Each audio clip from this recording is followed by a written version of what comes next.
Welcome to the British and European Motorcycle Show in Clarksville, Maryland. I want to tell you a little bit about this bike here. This bike was owned by Gary Nixon, who was national #1 in 1967 and 1968. He won the Houston Astrodome riding this bike in 1968. That a picture of him there is taken at the Triumph Corporation in Baltimore, and this is the same bike that's in the picture. I got this bike from Gary about 20 years ago.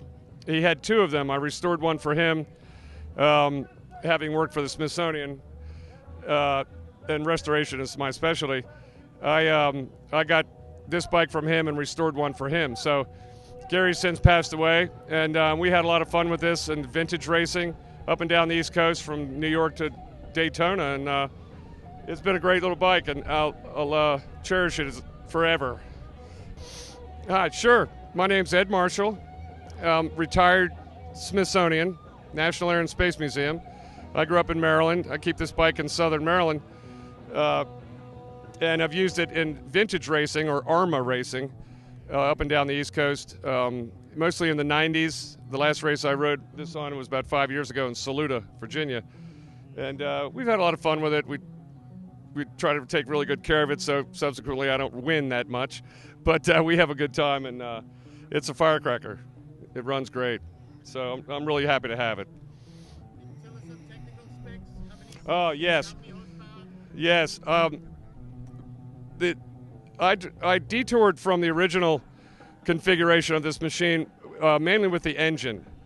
This 250 engine, as it came out in 1968, was an inferior engine. It had a very weak bottom end and connecting rod, and had some weak points in it. So they made these bikes for 4 years, the last one being the most improved in 1972. And I have 1972 components in this engine to make it reliable and stand up. So it's actually got Kawasaki titanium valves, and it's got 2 spark plugs, a very special head, a huge carburetor compared to what it came with originally, and more modern tires, of course.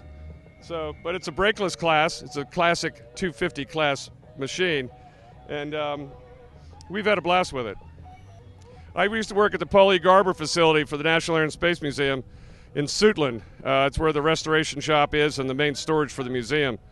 So I started there in 1978 and retired 4 years ago, and enjoying retirement and playing with my toys.